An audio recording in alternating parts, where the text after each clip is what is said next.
Hope you all had a good break. Let's dive right back in. Get these item tables fully described, and then we can move on to lifestyle and vehicles, according to this.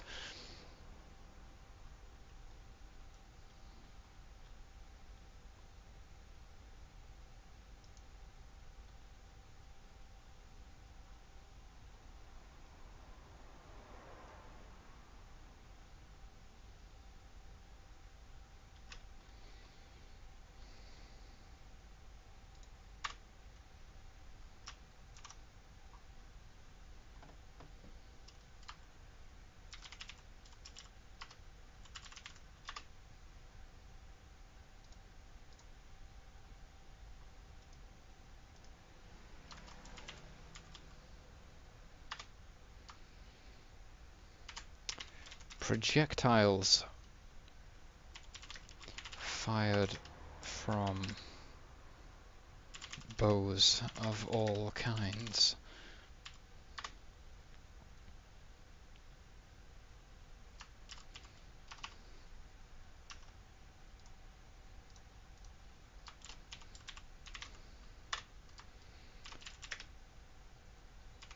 Used in excuse me, dudes, slings.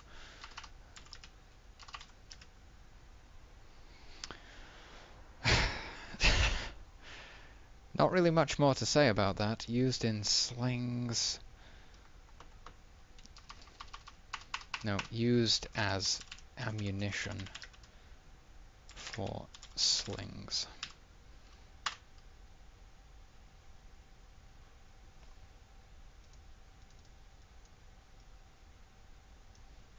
For use with.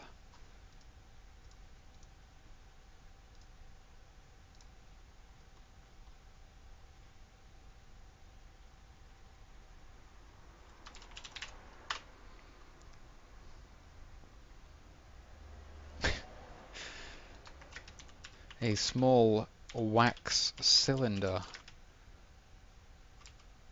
containing a hempen wick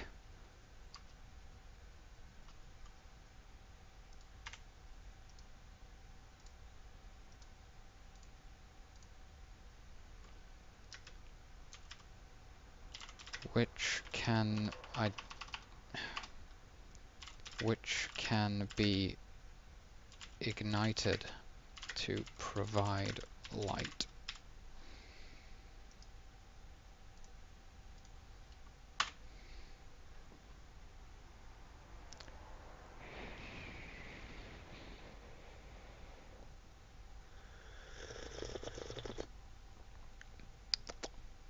That's quite hot. Good though. Torch. Okay, wait, rations then torch.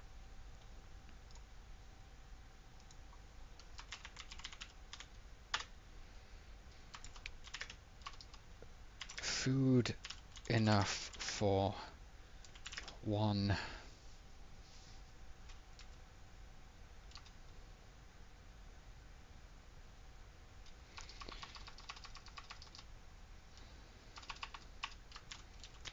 Enough food to keep one character fed for 1 day.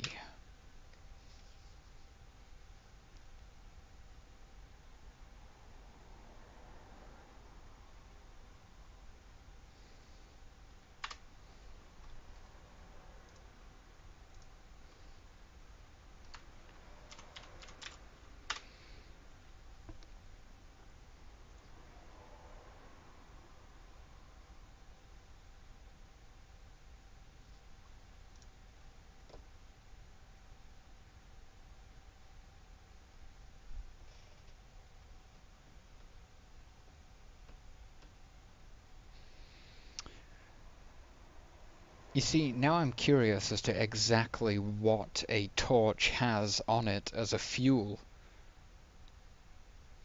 Because it's like a slow burning fuel. And I imagine it I don't know why, to be this sort of thick, like tar-like resinous thing that's kind of smeared all over a rag or some hemp wick which has been tied to a stick essentially. But what would that fuel be?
What the hell is pitch?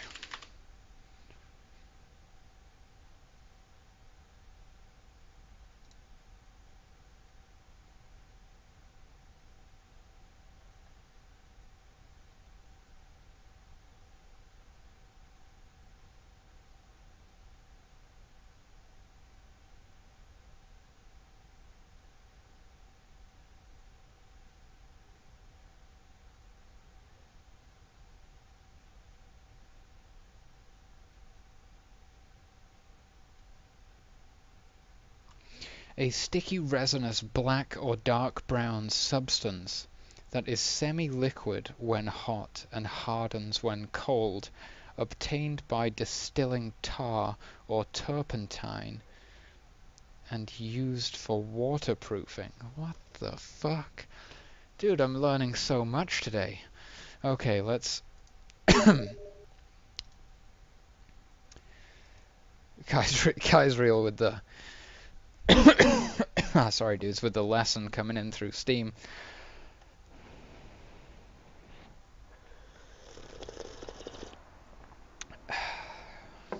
So, I think you'll find, Kai'sreal, that it is in fact a resinous black or dark brown substance, semi-liquid when hot and hardens when cold, and it's obtained by distilling tar. Amazing.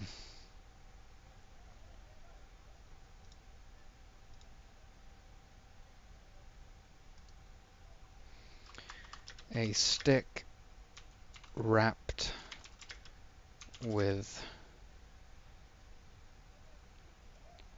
cloth or... wait... hempen rope soaked with pitch. Pitch.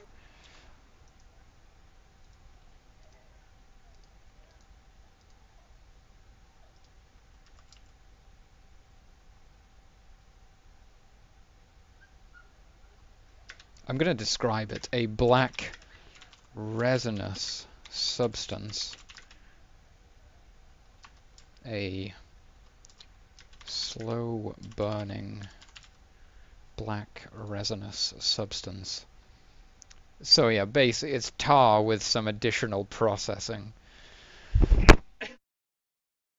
Sorry, my voice is terrible right now, guys.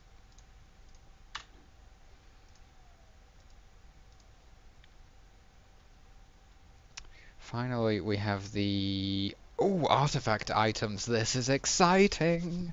Holy shit. Right, now we have to make some serious decisions about exactly how these artifacts will function.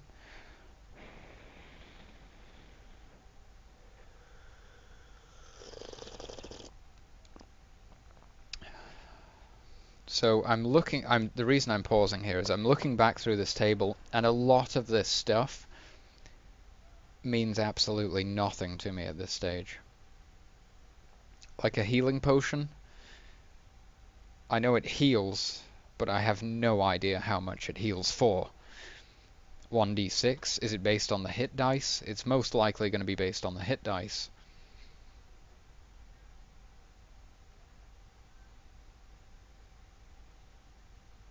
But exactly how is this going to work? Because if a healing potion gives one hit dice worth of hit points and you're level 10, that's potentially not very many hit points. Most likely, I mean, the odds of it actually being a significant heal for you at level 10 are extremely slim.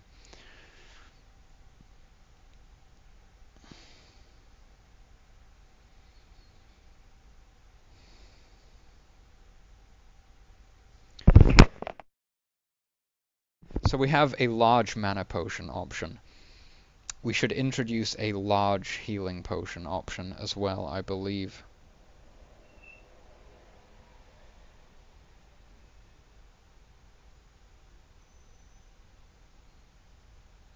Oh, I've just remembered something which I should check at this point. Originally, I believe I based the healing potion on a item which already exists in Stars Without Number. It may be subject to change, but let's see exactly what they have here.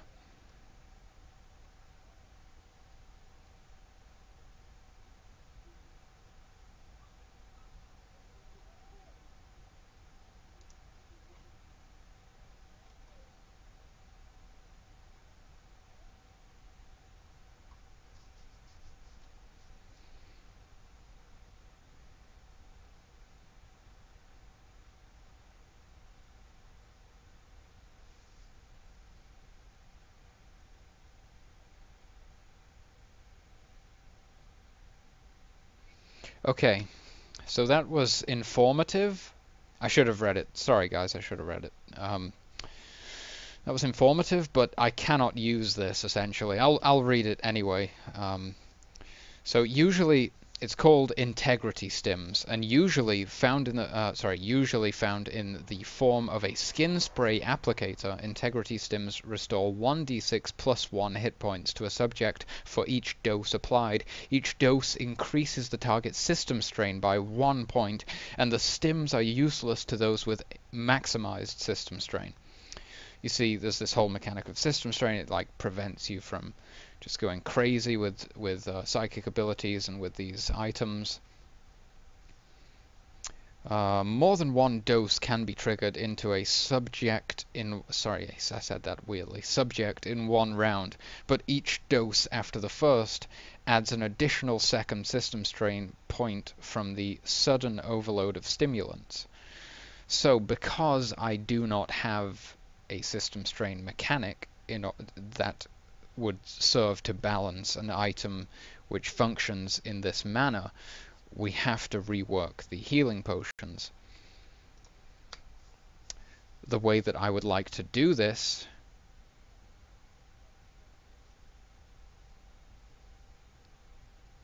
will be using the hit dice system of the game, but with some modification. Now, there's a few ideas springing to mind, like gain 1 hit dice plus 1 per level. That doesn't seem like a very good solution, because eventually you're going to be granting yourself something like a guaranteed 20 hit points, and then rolling, let's say, a d4 as well, which is extremely insignificant at that point. So that's off the table. We have something like roll half of your hit die rounded down, or something of that nature, or even for like the larger version, roll all of your hit die and gain that many hit points. But in those instances, I think we're offering too much healing, to be honest with you.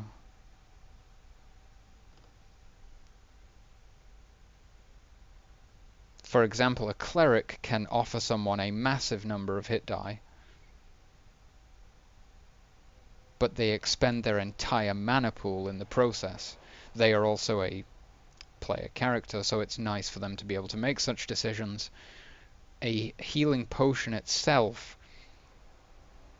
I think, should be less potent, much less potent.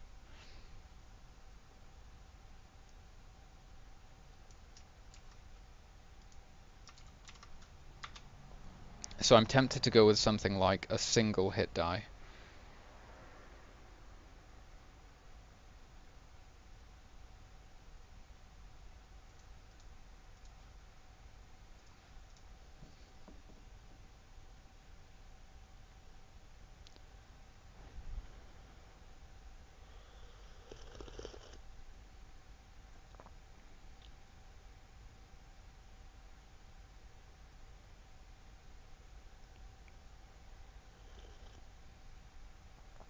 Why use the hit die, you might wonder? Because then it scales with the class in question. A wizard with a hit dice of 1d4 is going to have, or is much more likely to have, a lower hit point pool than a warrior who has a 1d8 hit dice. Let's suppose in this example that they are the same level, and therefore when a wizard uses a potion, they gain a smaller number of hit points, and the warrior using the same potion would gain a larger number, and I quite like that.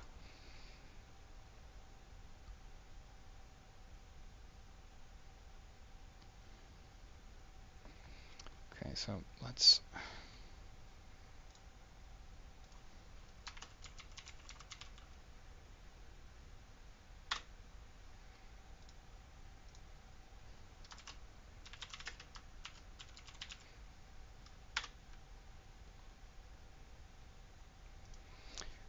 I've called it a healing potion. I think I'll change that.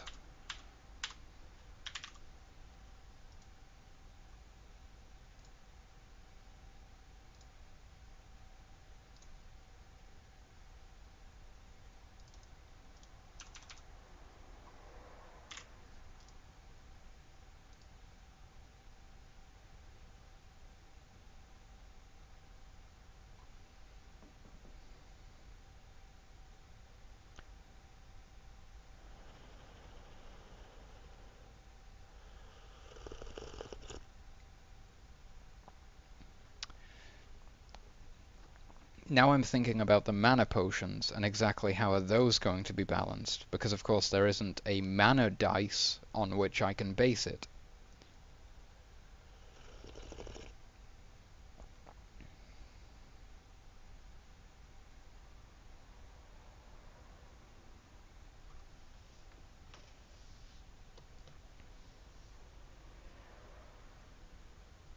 The maximum size a mana pool can be is 18.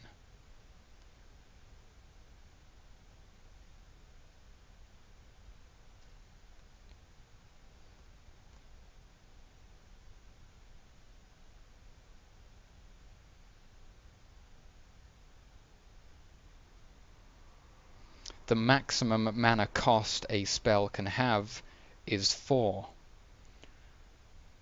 So, let's say it grants 1d8 mana. It can potentially allow you to cast one of your best spells twice.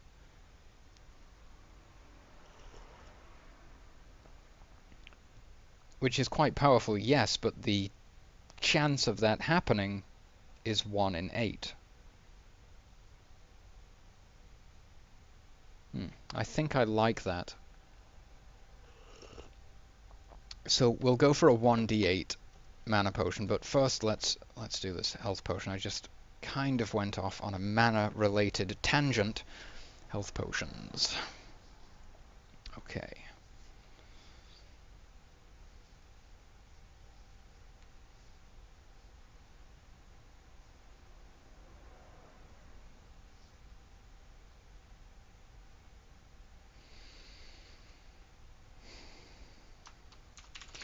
When consumed,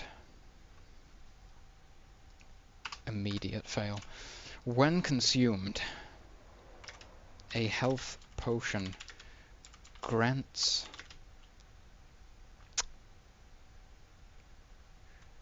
one hit die it should be. One hit die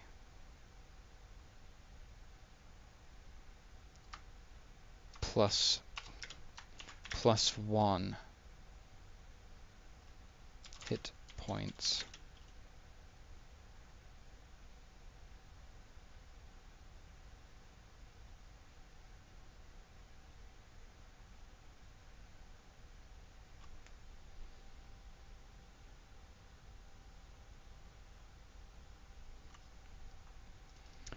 I'm just going to make that into the number 1 for clarity. One hit die. So, I mean, that's satisfactory, but I'd like to maybe mention something else.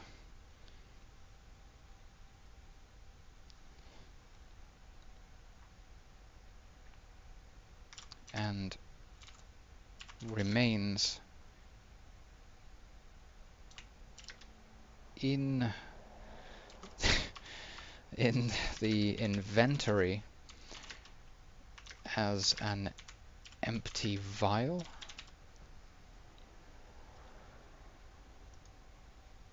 Oh, sorry.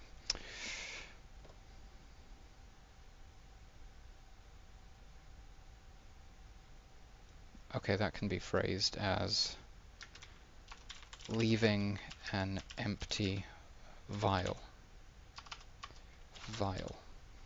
Okay, that's when consumed, a health potion grants 1 hit die plus 1 hit points.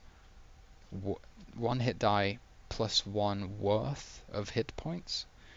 When consumed, a health potion grants 1 hit die plus 1 hit points, leaving an empty vial. Fair enough, that's fine for now, at least. Mana potions. When consumed, a mana potion grants... Good question, actually, that I asked myself. Should this be modified by wisdom? And should health potions be modified by constitution?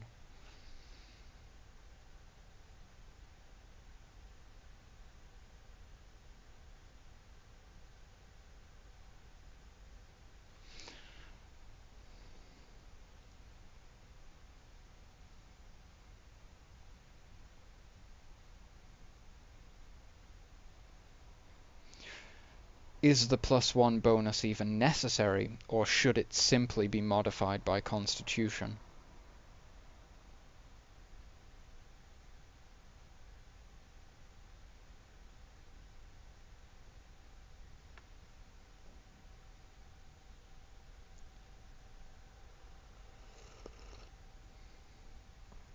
I mean, the +1 serves simply to prevent you from rolling a 1 on a health potion, which would be a very painful experience if you desperately need health.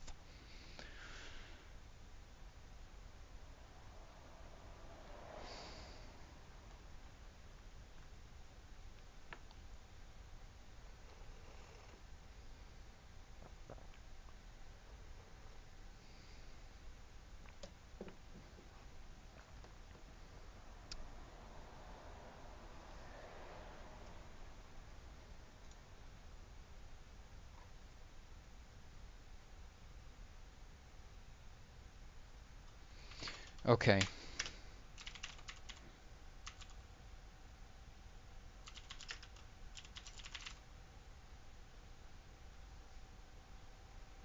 I'm going to remove this small piece of flavor text.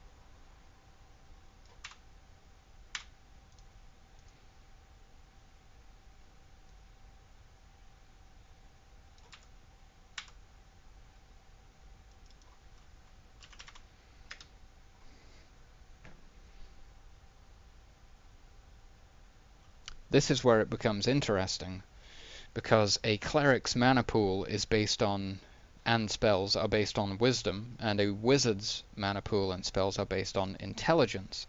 So the mana potion has to be modified respectively, in which case I believe it would be appropriate to say when consumed a mana potion grants 1 hit die plus the better of intellect and wisdom mana points.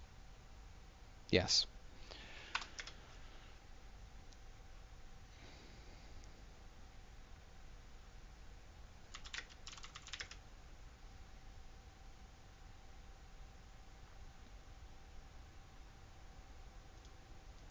Wait, no, that that definitely needs changing. That's my mistake. It's actually 1d8. Damn, you could potentially roll and regain 10 mana. That's quite splendid.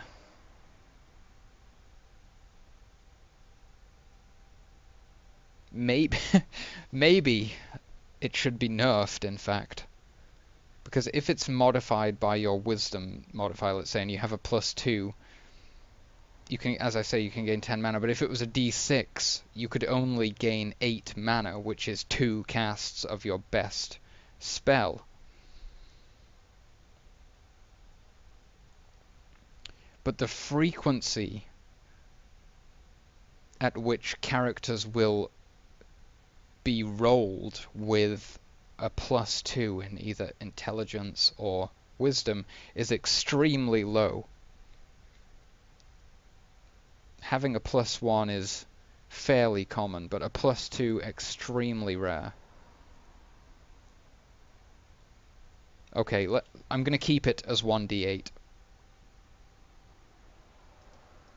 But then the pricing feels disproportionate. I think that's the term. Because you're paying 10 gold for a health potion, and you gain a hit die plus your constitution.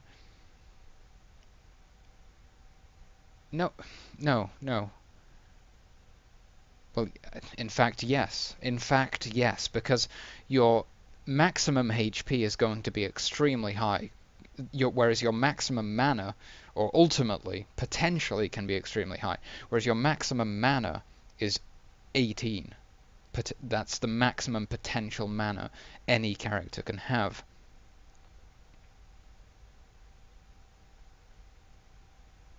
So to pay 10 gold for both of those, and to have such radical differences between them, doesn't quite seem right. I mean, I could simply adjust the price,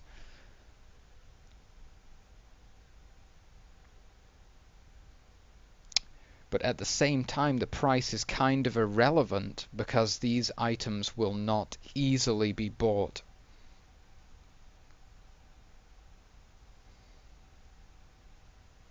It's more of a thing the players need to craft themselves, or develop a relationship with a certain NPC that has the particular benefit of being able to perhaps provide them with the materials and have a potion synthesized for them.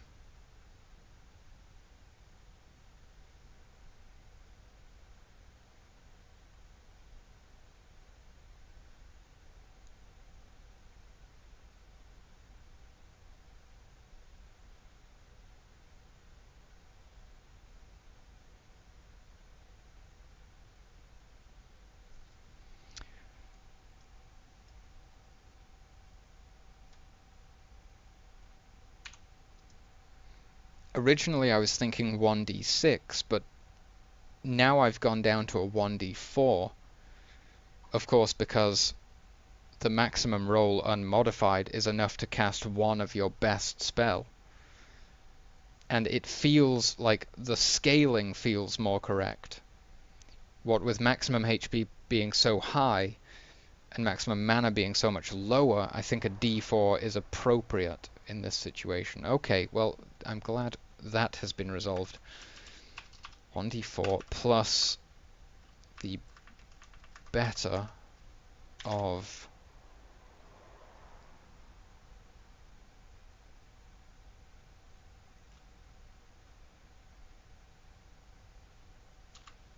should I use the word your? I'm not entirely sure if that's appropriate. I should say the character. The grants 1d4 plus the better of the character's wisdom. Let's do intelligence first.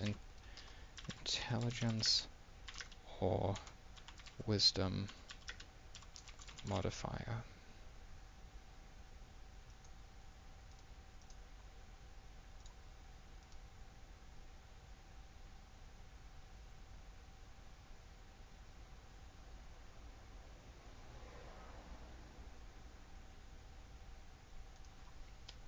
It doesn't really roll off the tongue very easily. When consumed, a mana potion grants 1d4 plus the better of the character's intelligence or wisdom modifier mana points.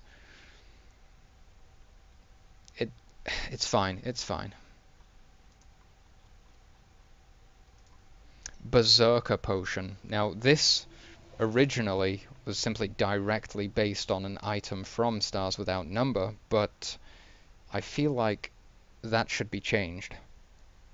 Probably.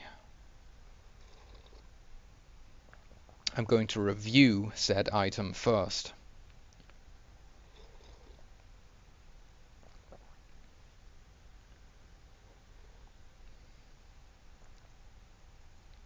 As soon as I can stop drinking this delicious tea.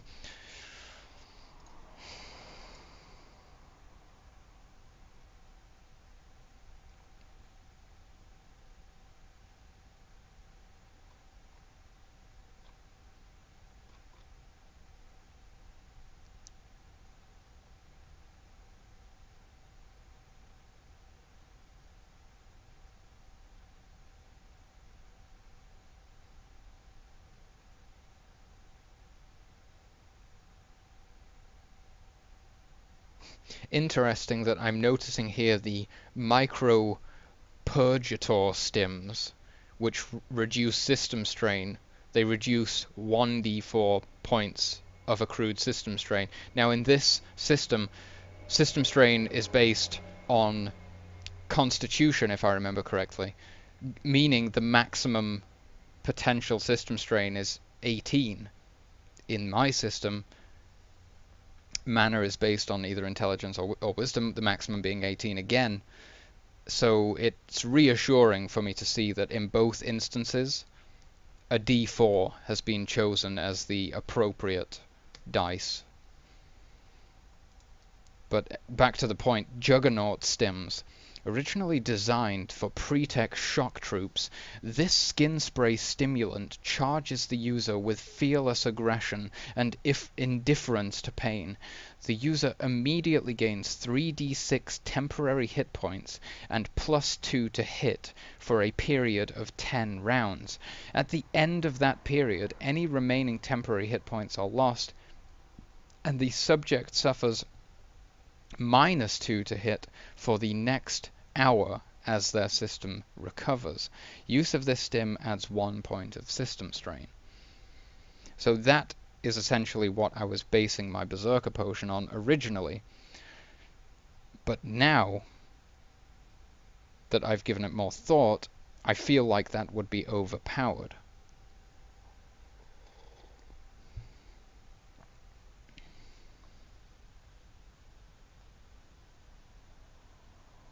How exactly should it be balanced? That is the question.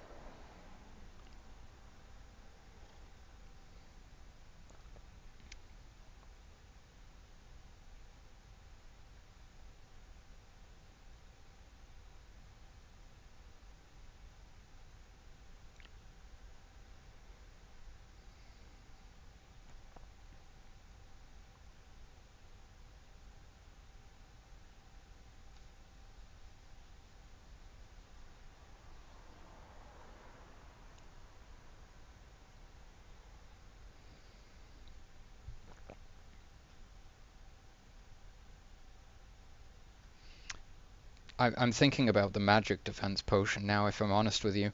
Um, the magic defense potion, because I don't want to apply modifiers to saving throws, and magic resistance is based on rolling a successful magic saving throw, the option I'm sort of left with here, as far as a magic defense potion goes, is damage reduction.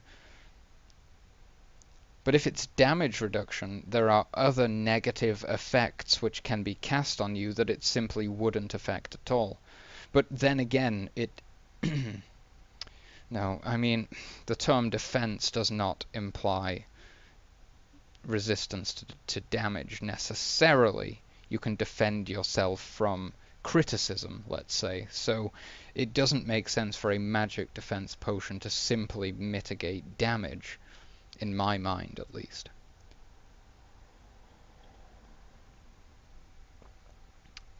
At this stage, I am definitely leaning towards removing the magic defense potion from the game. That seems to be the best option.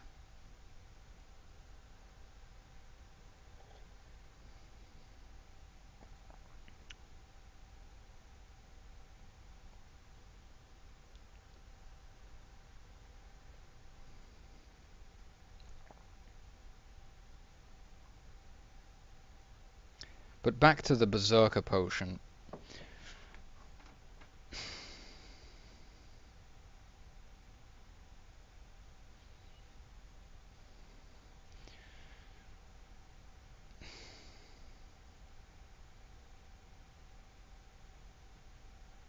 My feeling is that it should simply grant a +2 to attack rolls.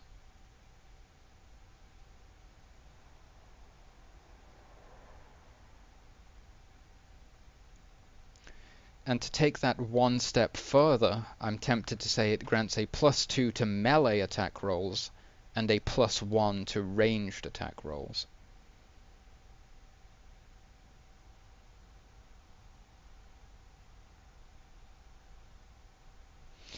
And now that I give that more thought, my my preference would be that it gives a +2 to melee attack rolls only. But then, would the archer class feel penalized? I mean, regardless of whether a player would feel penalized or not, they are being penalized for being a ranged class in this instance. And that doesn't sit right with me. So I'm going to take it back to the original idea, +2 and +1.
Now, when I think about that,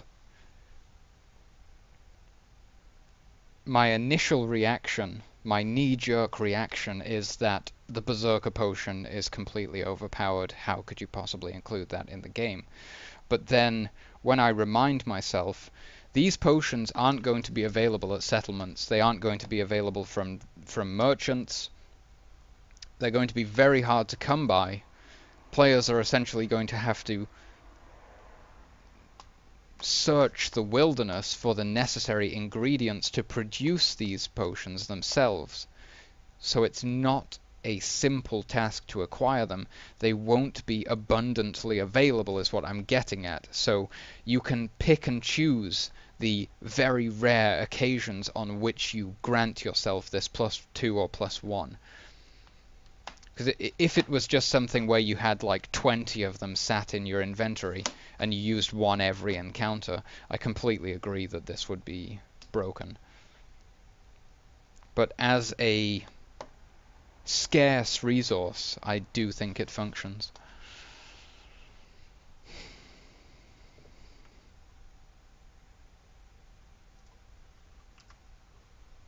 Until the encounter ends. Now, consuming potions is like, I don't know what you would call it, a free action, I guess.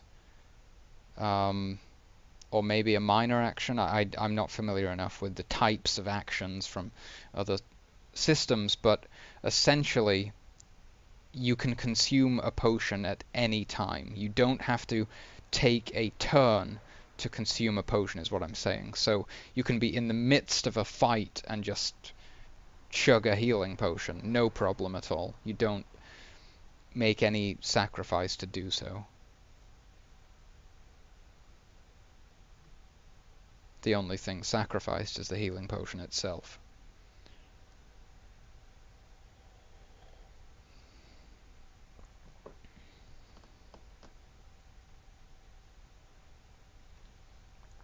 Okay, I'm satisfied. Let's move on.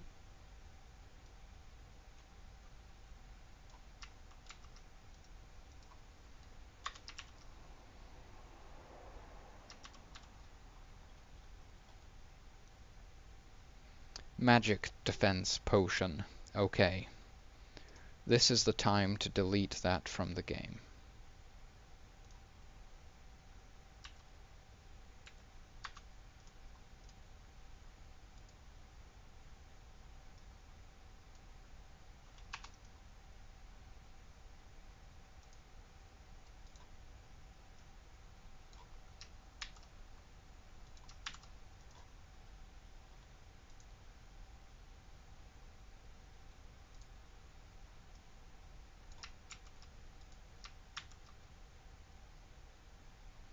What the fuck?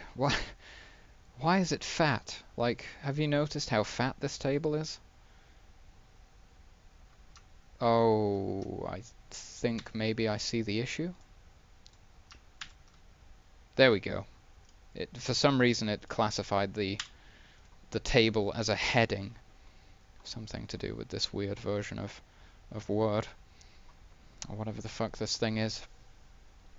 I assume it's not Word. It's probably not related to Microsoft at all. It just reads those documents, I assume.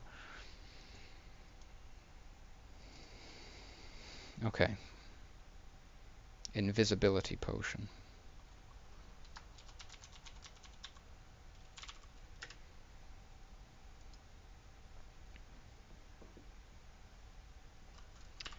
That should be an.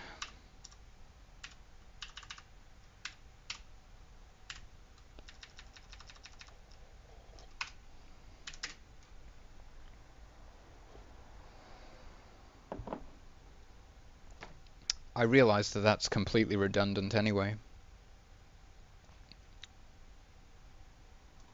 It should say when consumed.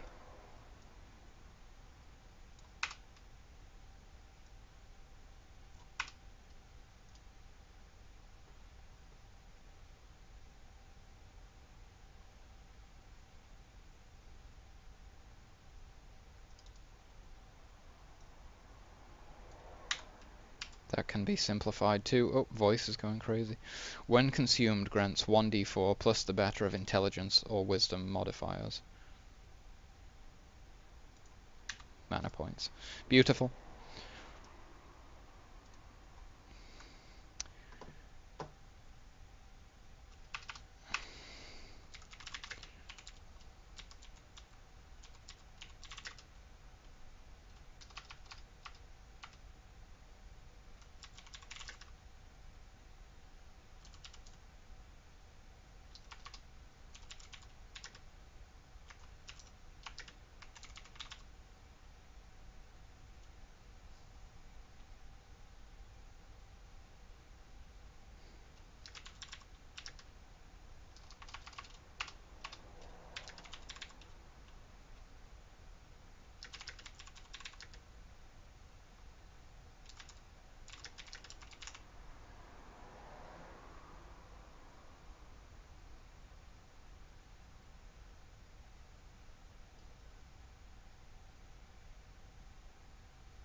When consumed, grants invisibility until an attack roll or skill check is made, or the encounter ends.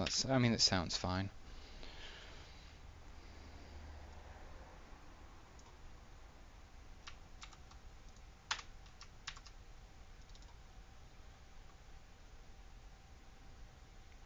Smoke bomb, in fact, is next.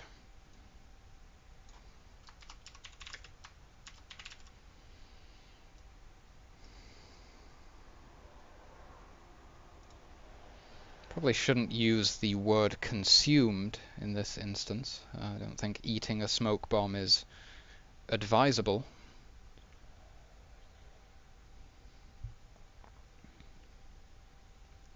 When deployed, that's the word. I'm pretty sure that's the word. When deployed, creates a cloud, a billowing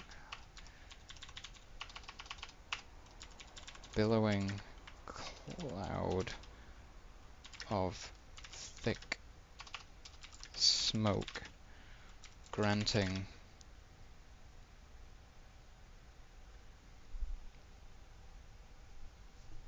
+1. +1 or +2? How expensive is this one? Got this listed as 20.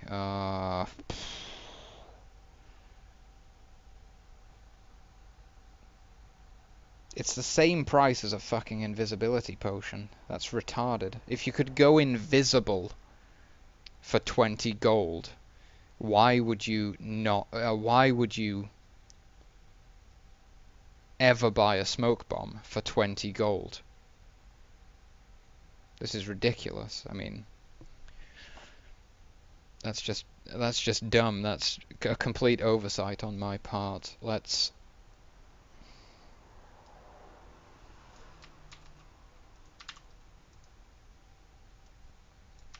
These ones are clearly not in alphabetical order, so I can just fuck around with them freely.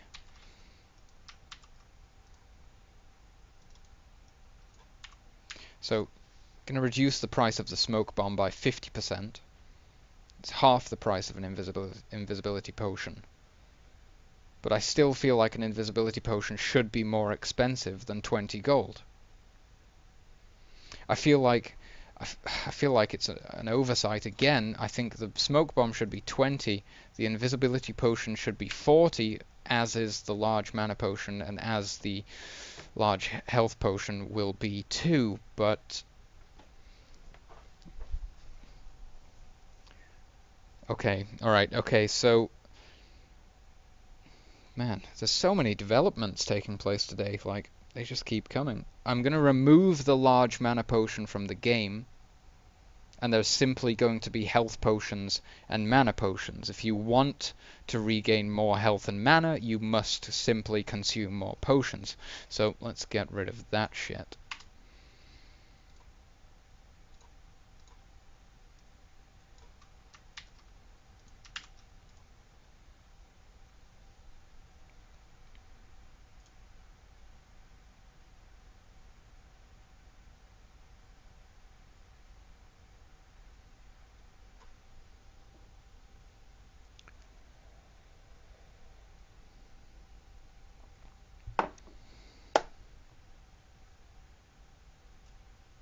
Damn, I just thought of a great way to balance the bag of holding. Wow, sweet, that is cool. Okay, we'll get to that soon. So, right, I need to delete the table and reintroduce the new table.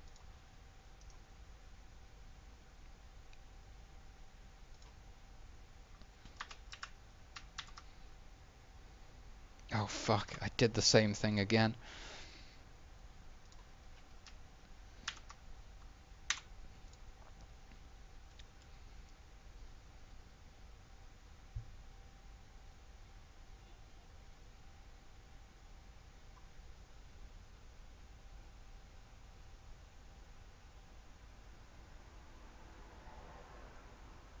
So the question I'm asking myself now... Oh, Dalton4680, welcome back, dude. I hope everything's running smoothly now. We lost you for a while there. How's it going, bro? Um, so the question I'm asking myself at this stage is, should there be potions for each attribute? And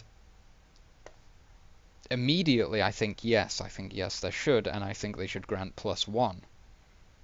I like that suggestion. So that is to say that there will exist a strength potion, an intelligence potion, a wisdom potion, a dexterity potion, a constitution potion, and a constitution potion. Immediately that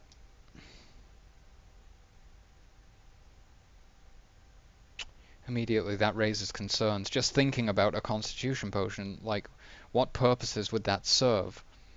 Exactly. It would make your health potions more potent, and it would assist you in skill checks where constitution is valid. Okay, that's fine, I was overreacting. And a charisma potion as well. I've no idea how on earth someone would create a potion that makes you more charismatic, but OBS, no, definitely not, dude. If you look just below the stream, I've got the list of games which I'm playing and the list of games where I'm active. Until it no longer says active down there, I'm still playing. I love Reflex. Definitely will be back soon. I expect to play for many years to come. Just right now, I'm investing time elsewhere. I don't want to betray my own feelings. Essentially, I felt like playing an MMO, so I played an MMO, and today I felt like developing a tabletop game, so that's what I'm doing. If I force myself to go against how I'm really feeling at the time, I think that's going to feed negatively into the stream. You've never seen me play Octodad, and you have watched a long time, Ventalims. That's very true. No doubt there'll be a playthrough soon enough. Soon enough. I dare say you could even donate for it, but that's a whole other story.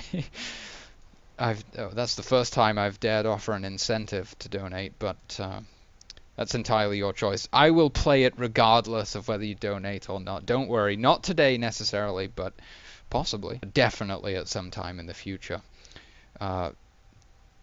Except perhaps in the case of a supervolcano eruption, nuclear war, meteor strikes, those kind of things will put a halt to the streaming in general, but my intention is to play it in the future, so...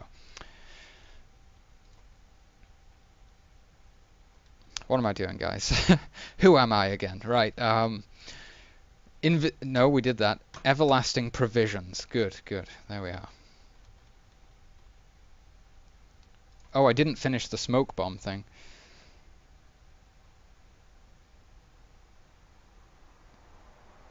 Right now, Dalton, what I'm doing is adding the... Well, I'm balancing the artifact items table, which is to give these items their properties and also perhaps splash in a little bit of flavor text here and there. So essentially what we're working on right now is item descriptions. So thus far we've implemented the descriptions for all of the exploration gear, all of the consumables, no, I missed one, all of the tools, and all of the consumables, and now we're doing the artifacts.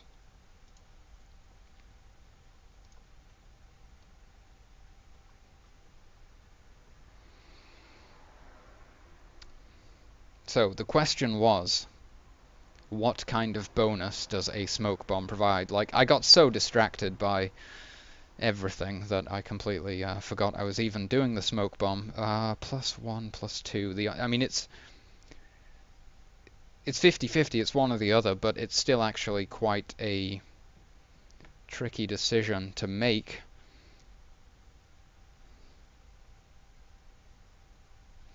let me look back at the table. I don't need to scroll up for this. Items. So the smoke bomb is 20, the invisibility potion is 40. I feel like it should give a +2.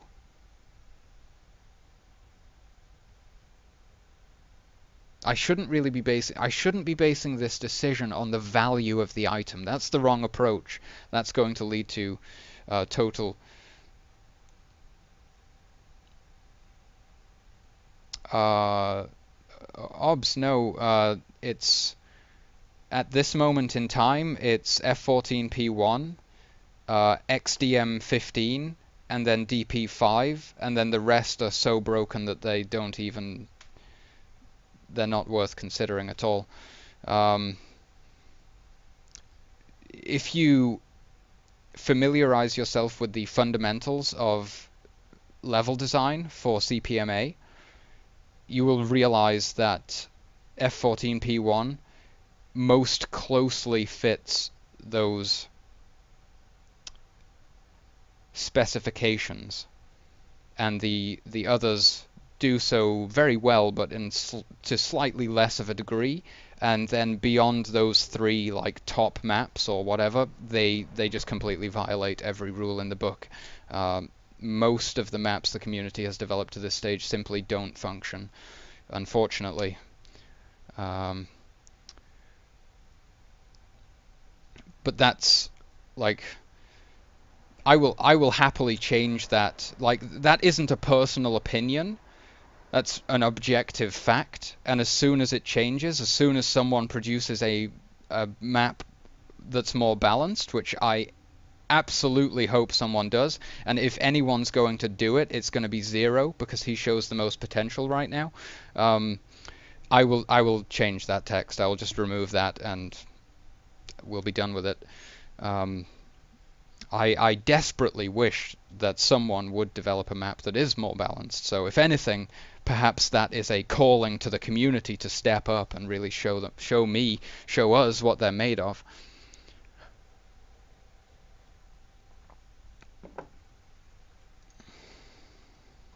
So, putting the value aside, smoke bombs, +1 or +2? +1. That was fairly simple.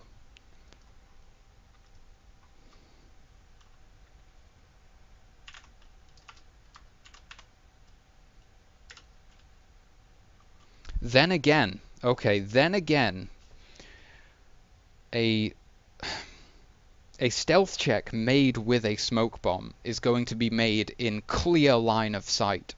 The reason that you're using a smoke bomb is to obscure vision and disappear. So, because you're in clear line of sight, the difficulty of that roll, the difficulty class, or whatever it's called, of the skill check will be quite high,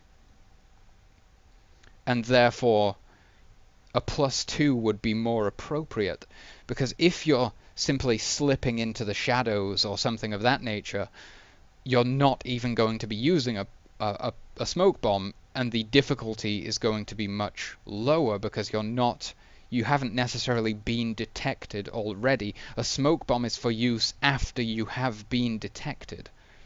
So, +2 to stealth.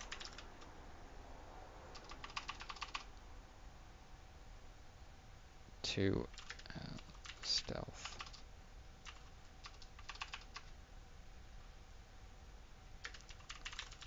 A stealth check, something like that. It's just to specify that.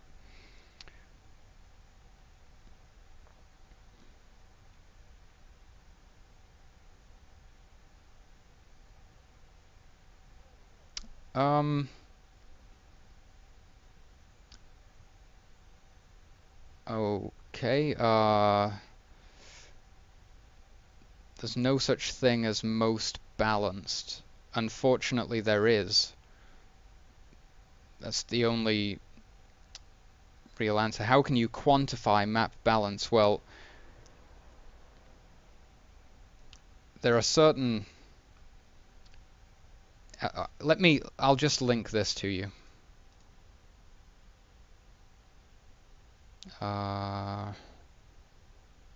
Quake.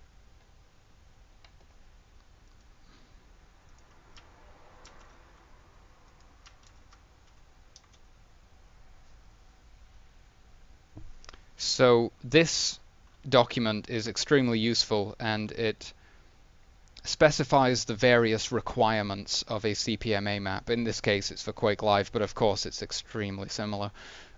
So there are certain things that you can use to quantify balance, like if a bolt rifle is in a completely safe or very safe location, that is less balanced than a bolt rifle that's in a dangerous location. It's just, unfortunately, the THC maps are not good. You would have to reevaluate your perspective, OBS. There isn't a single THC map available or released at this point in time that is balanced, unfortunately.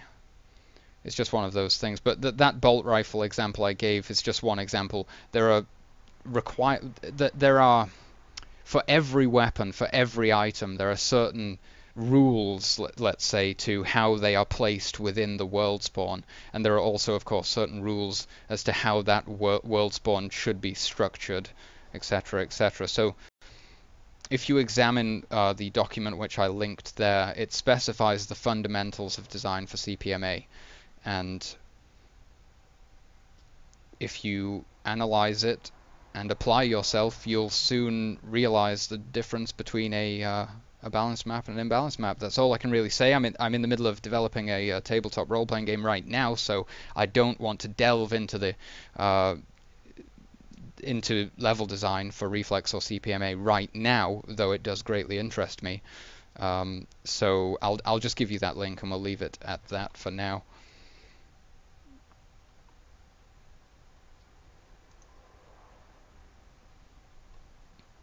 I'm pretty sure I missed something. Sorry, Dalton. I'm developing a tabletop role-playing game at the moment.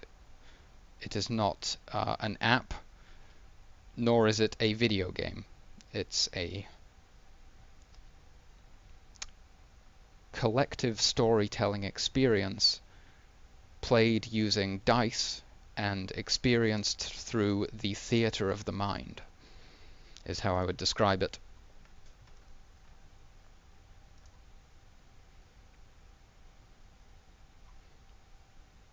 Okay, so smoke bombs are good to go.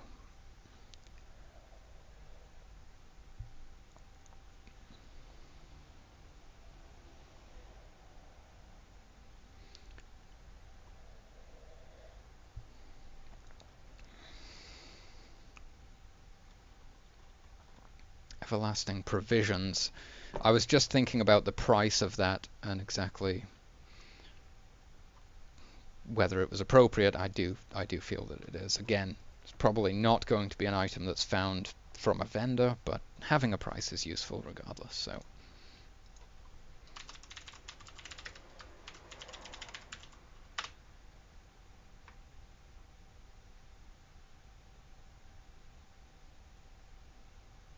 oh, I neglected to mention, last thing I'll say, spawn placement relative to item placement, also extremely crucial. There are many factors that feed into creating a balanced CPMA map.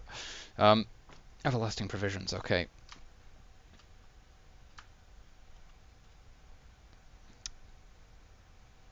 A limit. I've used the word limitless so much. Let's try and find a different word.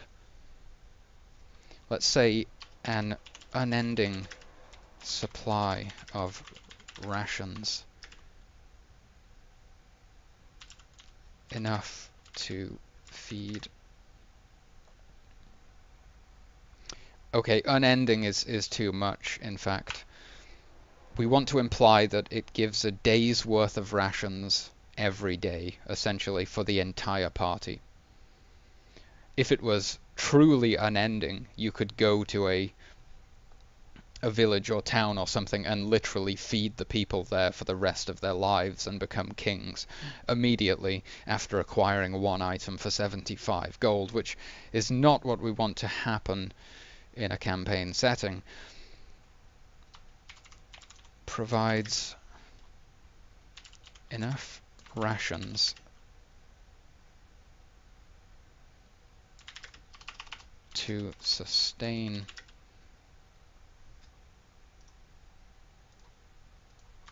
a party of adventurers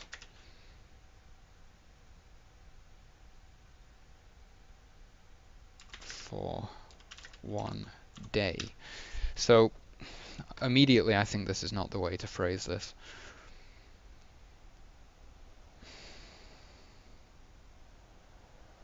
Okay, I can open differently each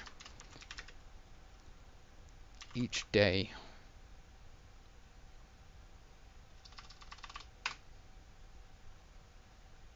Yeah, each should it be after a rest? I mean, that makes no sense. Technically, it probably should be after a rest, but why would resting cause the everlasting provisions to replenish? That it doesn't really make sense. So each day provides enough rations to sustain a party of adventurers for 1 day. That's perfect. That's fine. Great.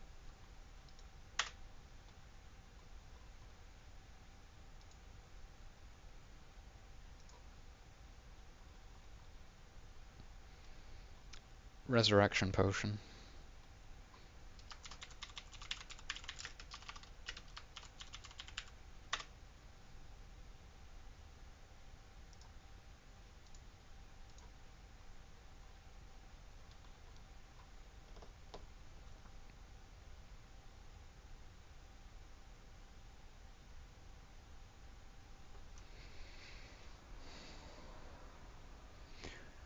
Now, I'm curious as to whether this item should have a chance of failure. Should there be a success rate involved, or should it simply resurrect 100% of the time? If that were the case, these things would have to be extremely rare.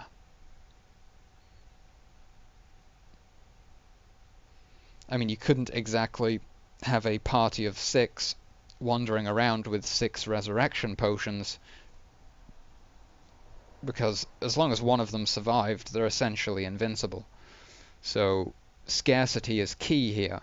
I don't really want to add a chance of failure to it, because if you can imagine, you've just been through combat, which is chaos in itself, all kinds of dice rolls taking place, then you get KO'd, and then the encounter ends, and then your medic tries to revive you and fails, and your character dies. There's already been so many failed rolls leading up to this moment that the potential to fail another one is a little overwhelming. So Resurrection Potion restores life to one fallen adventurer.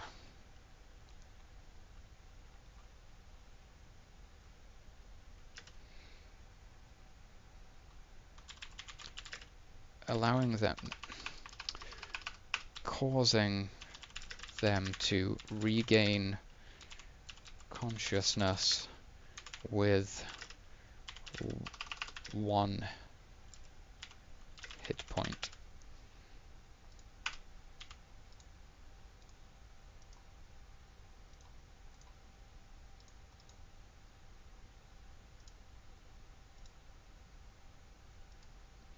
Okay, that's fine.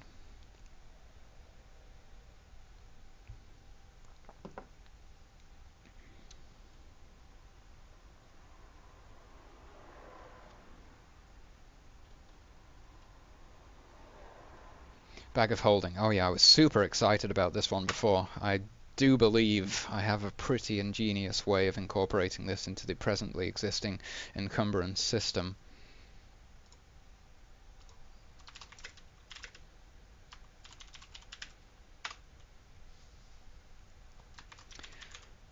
Allows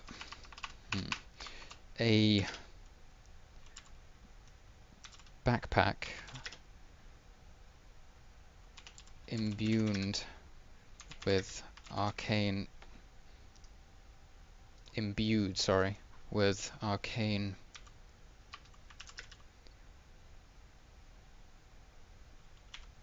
properties, but let's just put magical properties, allowing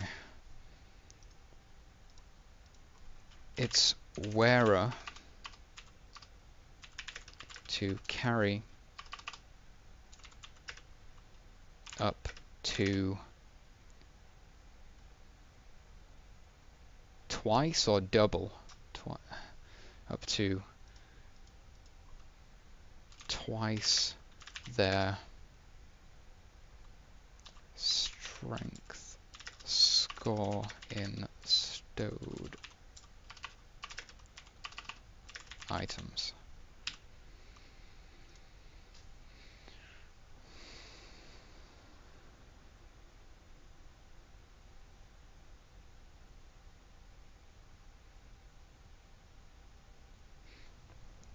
Let's just reflect upon this for one moment. That means that the minimum number of, well, the minimum stowed encumbrance you could carry would be 6, and the maximum potential stowed encumbrance you could carry would be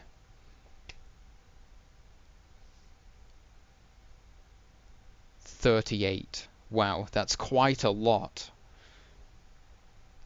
But the chance of you having 18 strength is so low that I'm fine with that. 38 encumbrance.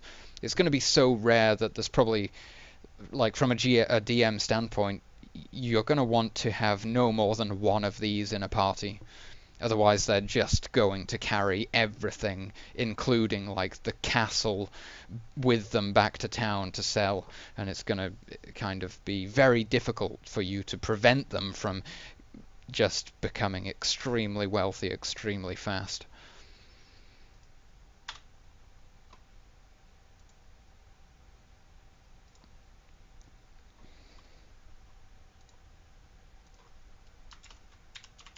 Flying carpet.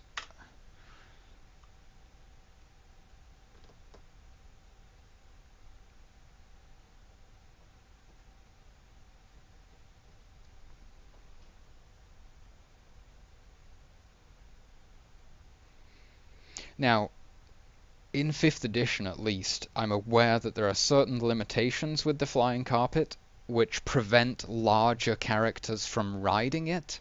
I don't think I want to do that. It's a level of complexity that really isn't particularly necessary. I don't, at the same time, it's quite a cool idea, because imagine like the bestia trying to fly on a magic carpet. Like, it just sinks to the ground, there's no hope, and then a gnome tries to fly the magic carpet, and it's beautiful. It just soars into the skies graciously. That kind of fits with the lore. Like, the beast race are a beast race. They don't really specialize in magic, generally speaking.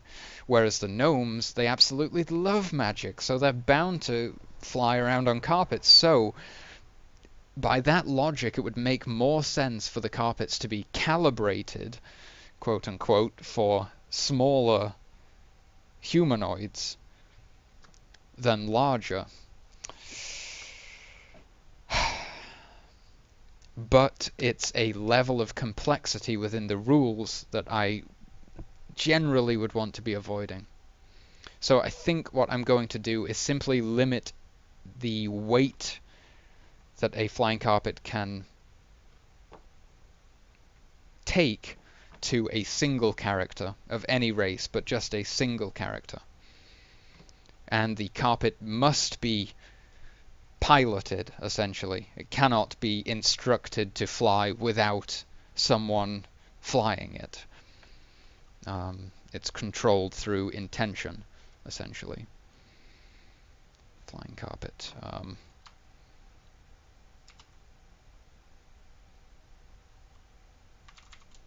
Carries one player, but no, one character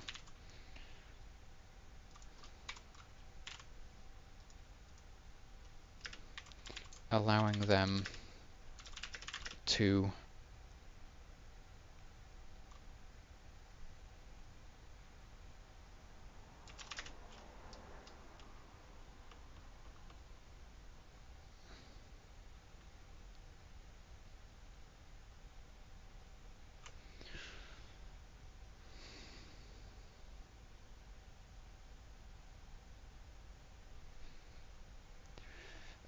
to fly the carpet using their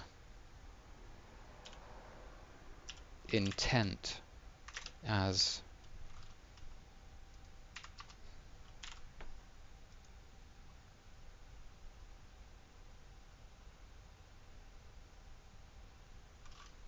simply using their intent, or perhaps using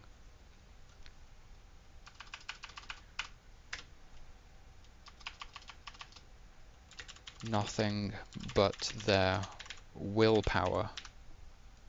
It sounds a bit more cool, essentially, I think. Okay. So we did all of the equipment, which is amazing. I am just going to take a quick 1-minute break, dudes. I'll be right back.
Apologies for the delay. Let's continue. So, lifestyle and vehicles.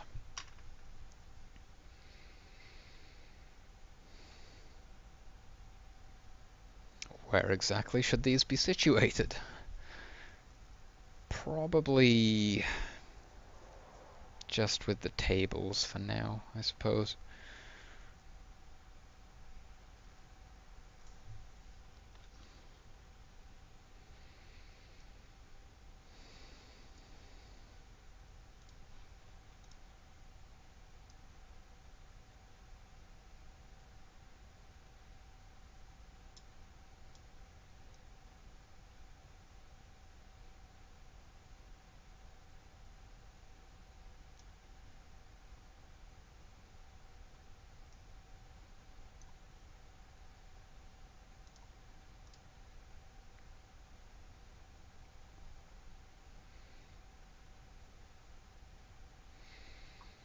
There's also another table here which it could be quite useful to make a version of.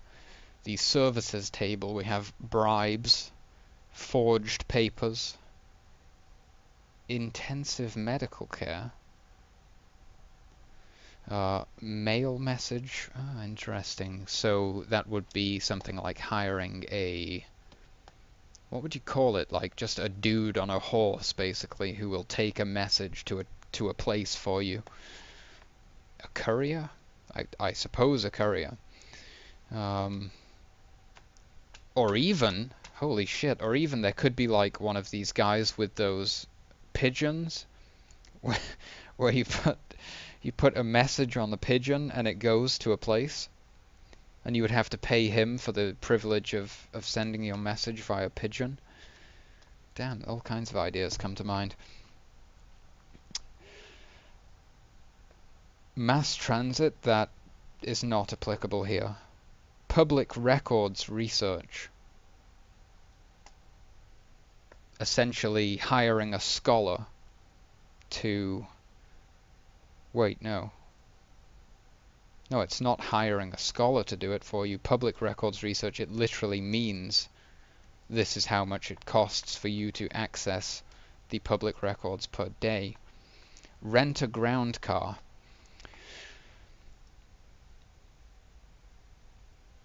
Now, of course, in this system it will be horses and possibly other riding beasts.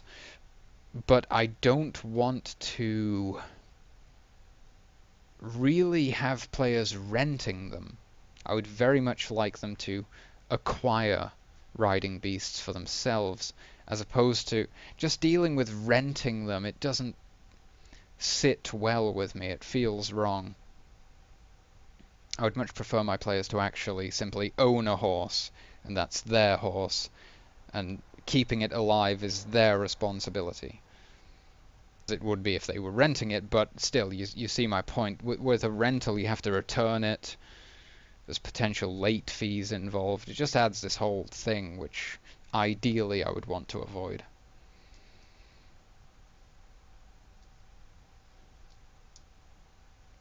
Starship passage, steerage, and Starship passage good, essentially, and Starship cargo shipping, essentially these could equate to sailing, actually traveling across sea, essentially. Courier, Kaiseril, you've got me covered. Courier, okay. So yeah, this could translate into like seafaring or whatever, like getting yourself from one continent to another. You have to pay for the privilege of boarding the ship, etc., etc. And we'd be looking at prices somewhere in the region of 100 gold and for like basic accommodation or whatever you call it, and 250 gold for like luxury accommodation aboard the ship. And oh, I like this one, a wild party. How much does a wild party cost? In Stars Without Number, it's 100 credits per person. So that is quite interesting, and I'm sure we can make use of some of those. First things first though, lifestyle.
There was really no need to make this table so big. Fuck.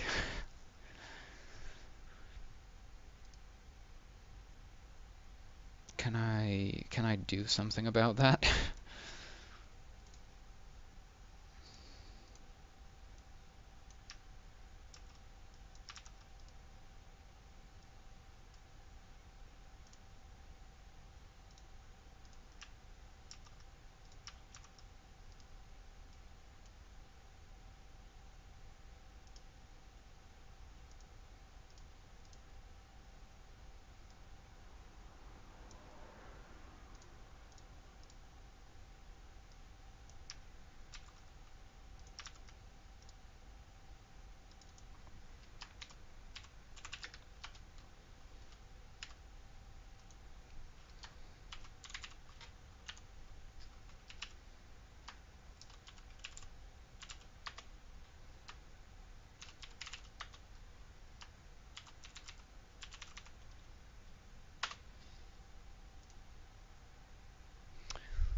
A squalid and overcrowded urban street or district inhabited by very poor people.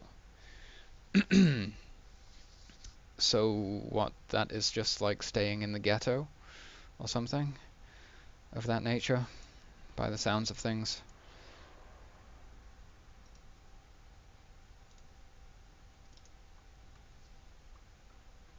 One silver? What, 5 silver?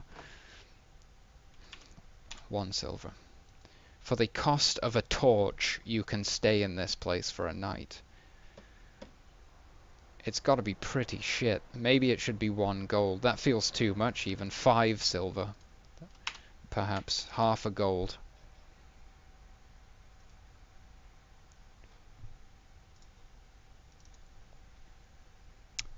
Poor. Well, let's go to 1 gold. Common. 3 gold?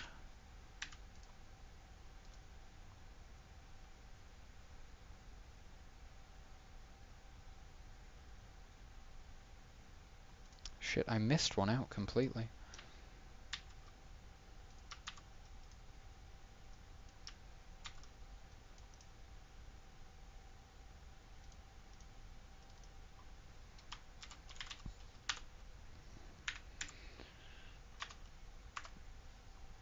Elite. 50? What? Good is 5. 25? I don't think it's escalating enough. Poor is a gold. Common is 3 gold. Good is 5 gold.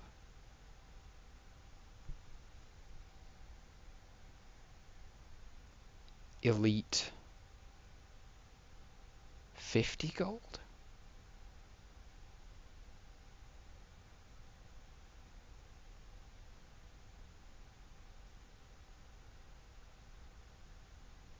$50. And peerless.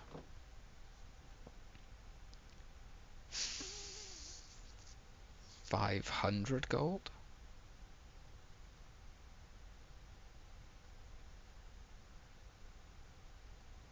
That's extremely expensive.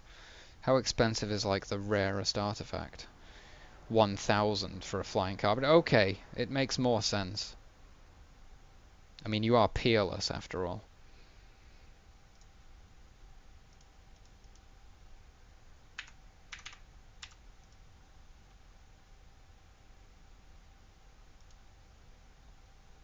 Okay, that seems reasonable enough. Now, here on this page, which you're not seeing right now, there is another table of employees.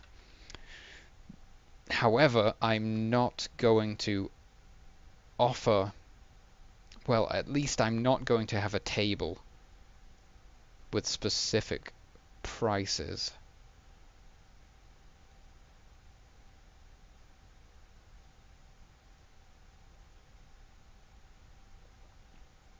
I think if you wanted to employ someone, that would be down to the GM's discretion, based upon Savage Grime. Welcome back, dude. The 25 gold and 60 gold suggestion. We've actually escalated it much, much higher than 60. But thanks for the contribution, dude. Always appreciated. So yeah, I'm not really going to offer an employee's table as such. I think it's GM's discretion, and it's very situational. Exactly what are you requesting of this person? At least for now. In future, it's possible I could add such a table, but services is a must.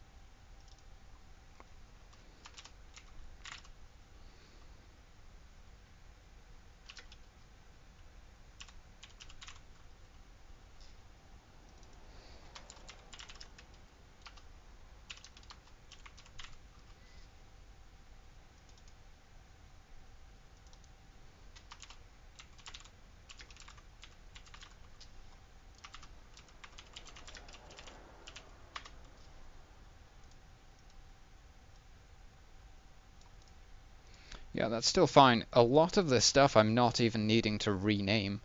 I mean, all of those and all of these qualities of lifestyle, they seem to fit perfectly into this system. Forged identity papers.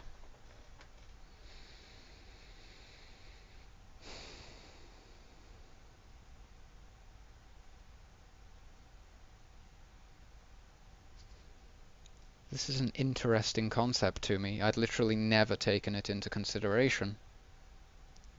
Of course, forgery is a thing and will probably happen given enough time.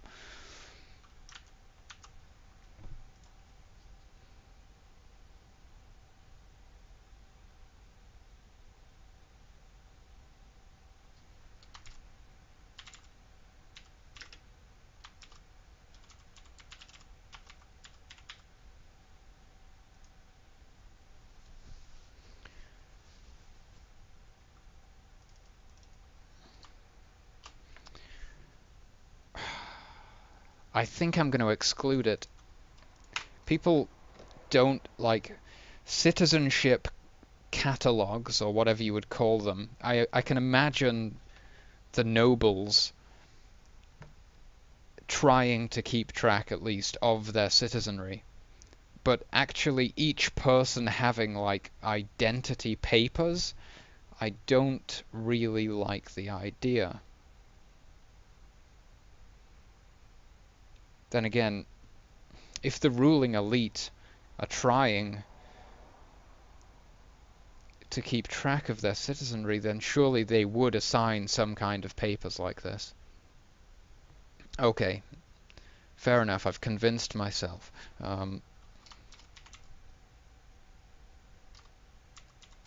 Citizenship papers. Forged.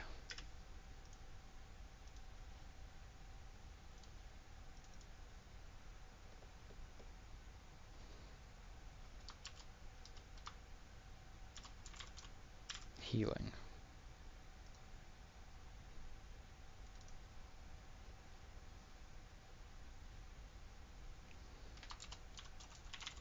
Courier.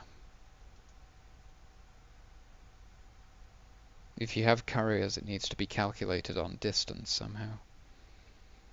Number of miles, like a cost per mile, essentially. I'm extremely poor at geography, so actually knowing what a logical cost per mile for a horseback courier would be is completely beyond me. So I'll have to give that some thought.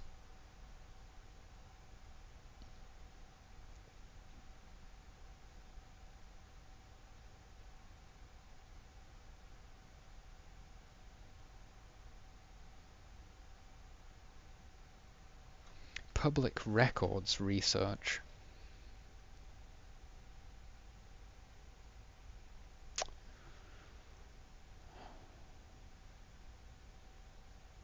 No, I'm going to omit that one. Rent a horse, going to remove that. Starship passage. This would be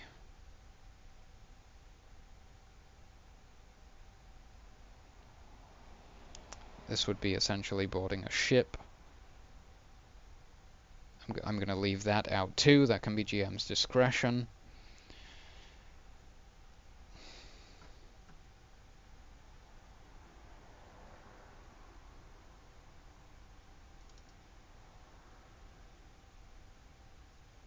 I'm going to break this down into two categories: courier letter and also courier cargo.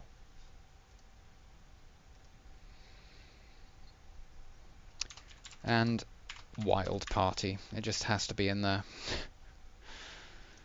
There we go. Okay, the bribes. Let me get chat back up. Looking good in chat. Bribes, minor forgiveness of crime.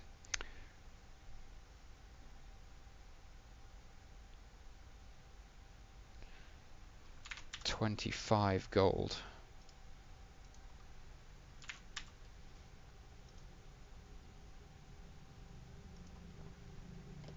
Major.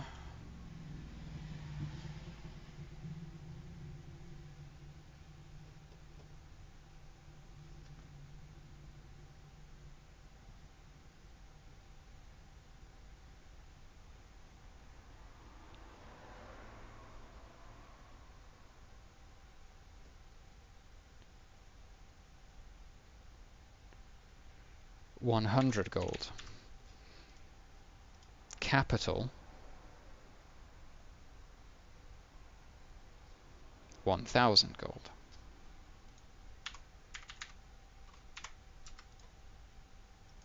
Forged papers. 100 gold again. Why do I keep putting percent signs everywhere? Healing, healing, healing, healing.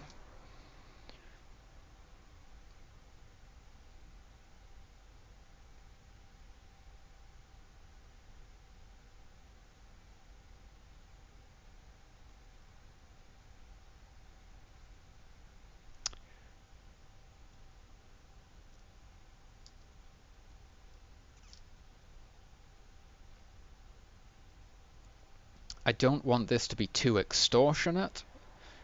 Again, I'm tempted to go with 25. I keep putting these percent symbols everywhere. No idea what I'm doing to cause that to happen.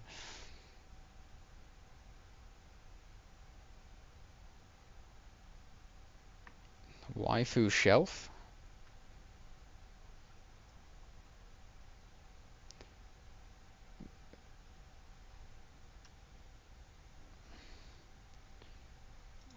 Hold on.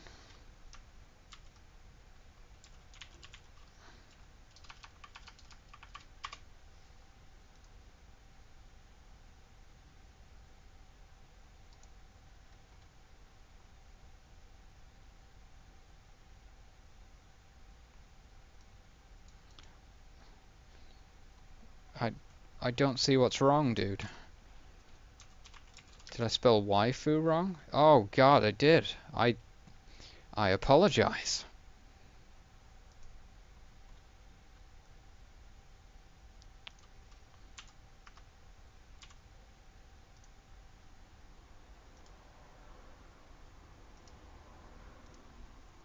Okay, everything's under control.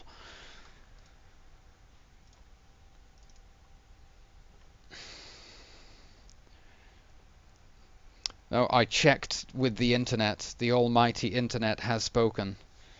You are absolutely right, sir. It was an oversight on my behalf. Courier letter. What does SWN have to say about this? It's based on hexes, naturally. Extremely cheap in that system, but here it would be inflated quite dramatically. A gold per mile? I mean, that's a simple enough way to do it.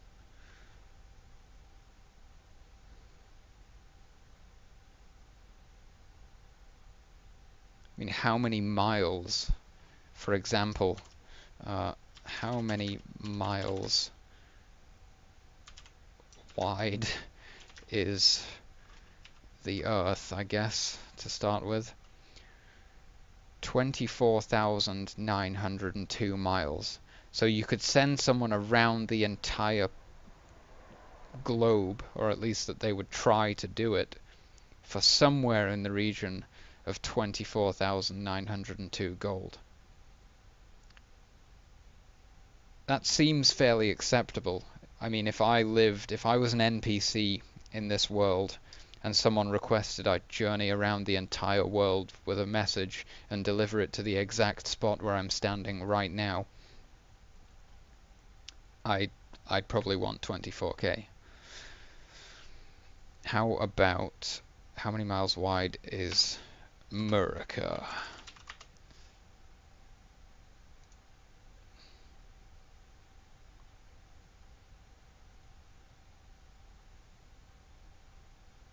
3,452. So let's say there's a continent roughly the size of America. You want to send someone from one coast to the other, you're looking at paying like 3.5k. That seems reasonable.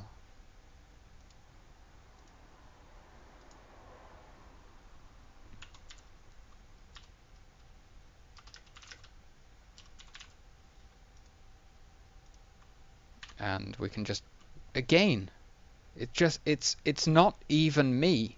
It's just putting in random percent symbols. 2 gold per mile. So double the cost, good one. Double the cost if it's a package or an item of some kind. Wild party.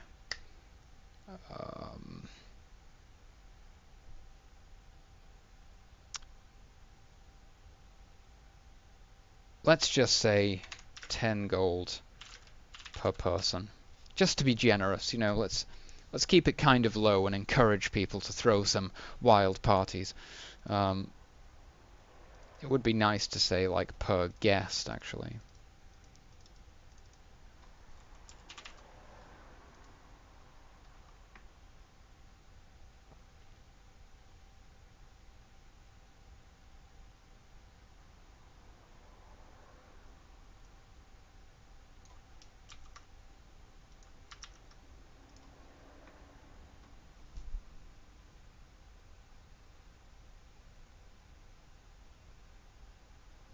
I'm thinking about horses now, interestingly enough.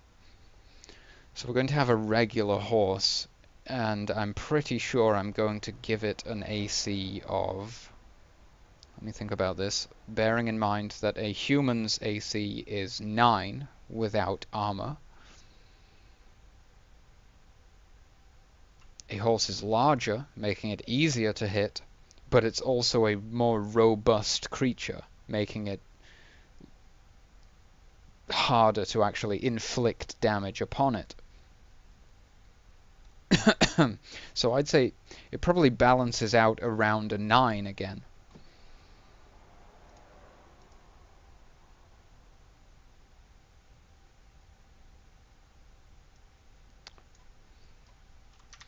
I need more space for this. Can this fit here? Ooh, it's a squeeze.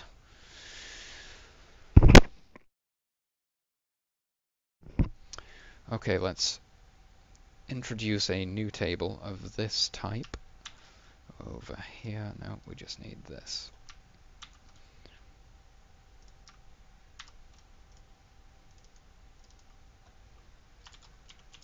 Horses.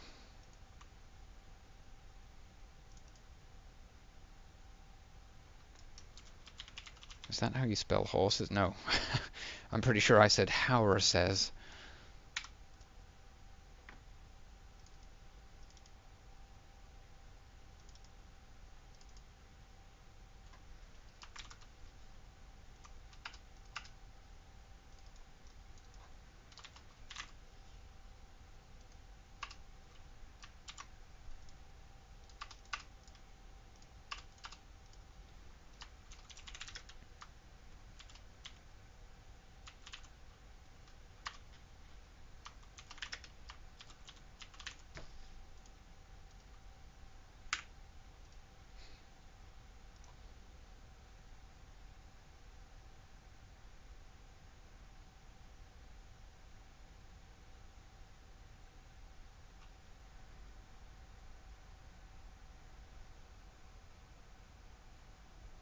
Did I?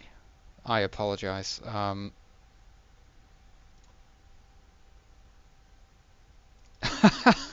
Well spotted, dude. Well spotted. Thank you.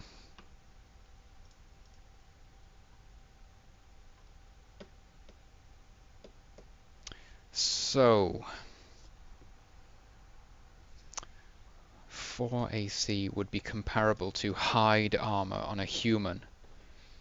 So what I'm basically thinking is a warhorse will have plate armor, but because of the size of a horse, it's quite difficult to completely cover it in armor. But okay, now I'm getting interested because I actually want suddenly there to be 3 tiers of horses.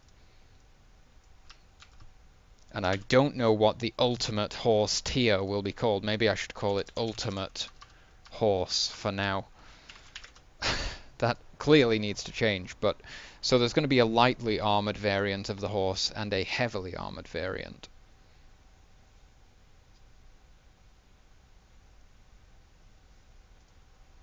And I think we'll do 5 and 1 for the ultimate horse. Or is 1 too much? Maybe 2.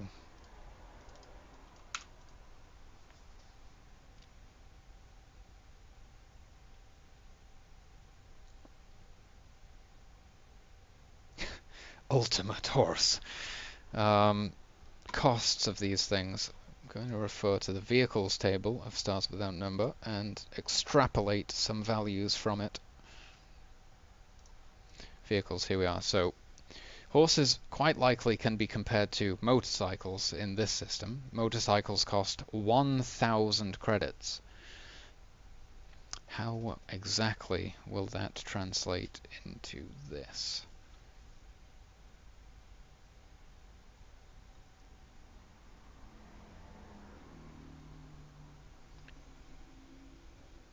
That's extremely expensive for a starting point. I was like, the first result I came to was 200 gold, but that's way too expensive. Let's quickly glance at the item tables and see like what in here might be of comparable value to a horse. Invisibility potion, 40 gold. Bag of holding is 100, resurrection potion is 100. I think 25 gold is a reasonable starting point for a horse.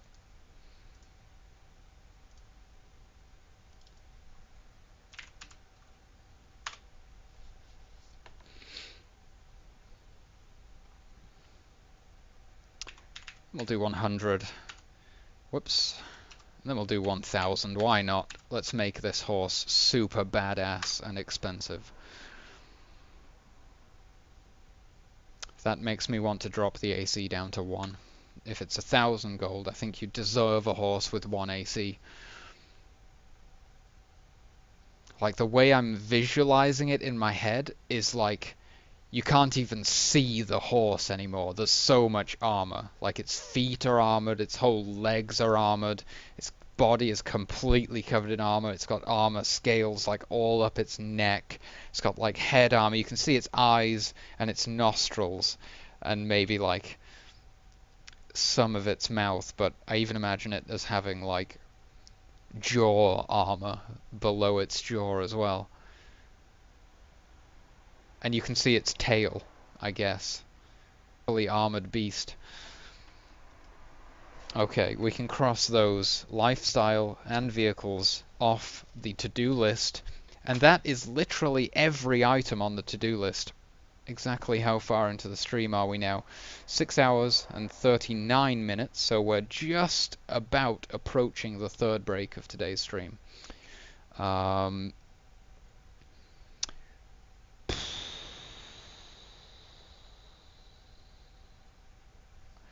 Spell table. Whoops.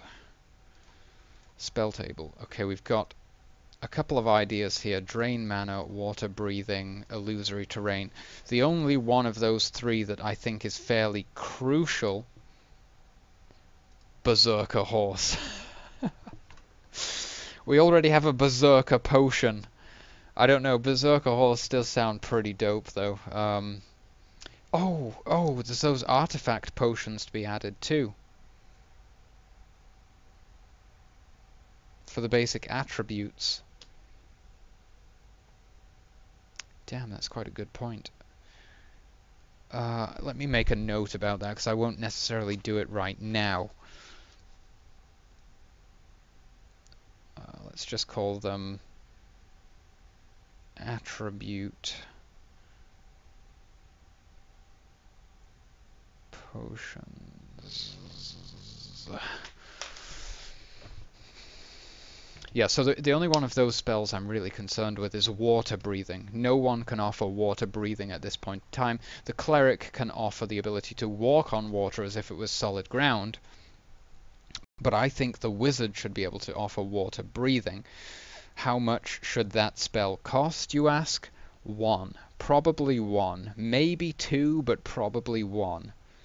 Because as useful as it might be to be able to breathe underwater limitlessly, or at least for an extended period of time, you still sustain all of the regular penalties that you would. So, like, if you're fighting underwater, you're at a disadvantage, of course. So if you were to use water breathing to try to engage in combat with some kind of amphibious creature or some kind of um, what's the cool word for a sea creature or something that breathes water?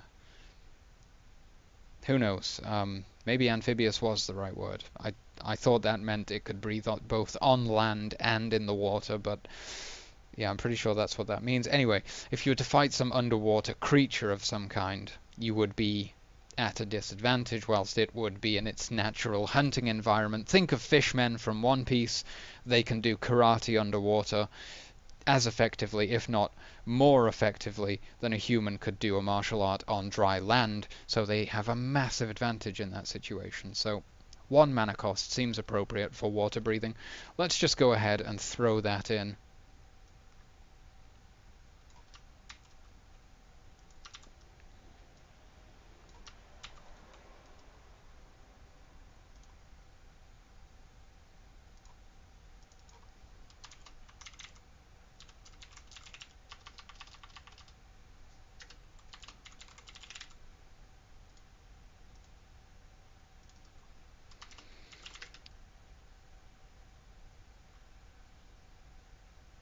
Grant one character the ability to breathe water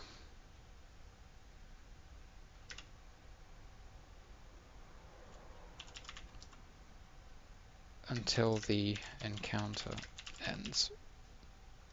Simple enough. Good change. Nice.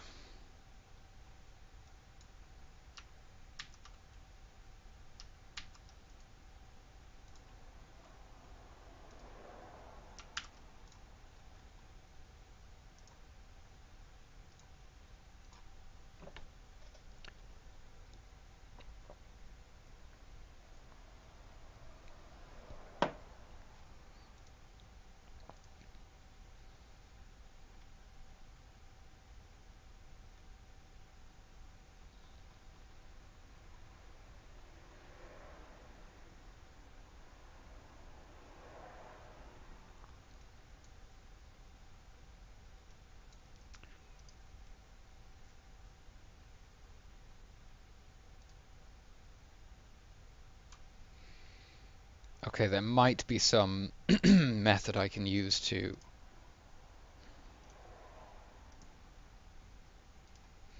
make this table fit or appear an equal size to the rest, but I'm not going to bother trying it now. It's kind of irrelevant.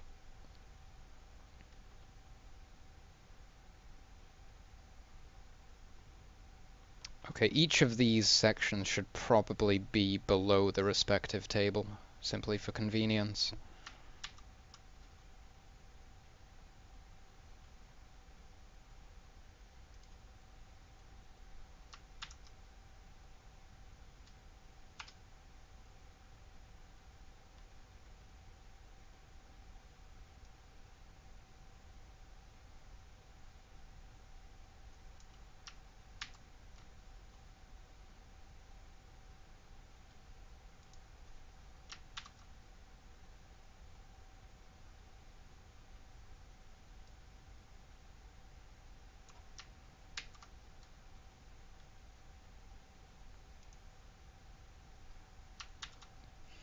Is there a way, I wonder, to make Word or this software like automatically insert a table of contents? That would be quite useful, especially if it auto-updated itself.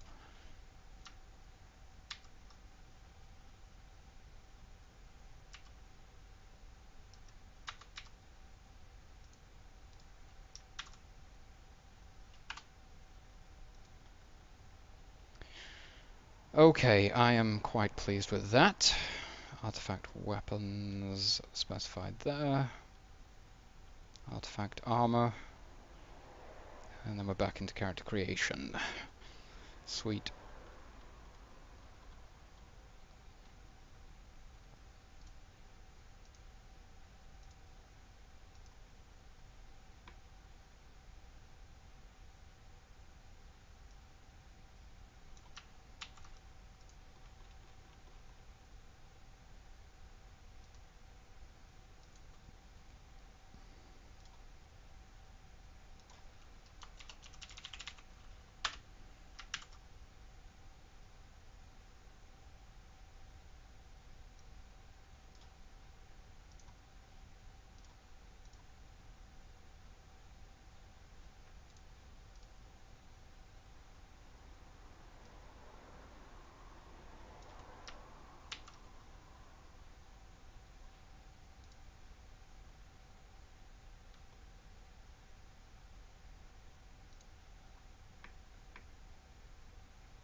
So adding a questing subheading. I'm just going to throw, where is it, quest rewards into there. I may eventually write up some kind of example or description of how to compile an adventure or a quest for players and the sort of natural progression, story hooks, key NPCs, this kind of thing. But right now I'm just doing the bare minimum, the essential requirements of the system.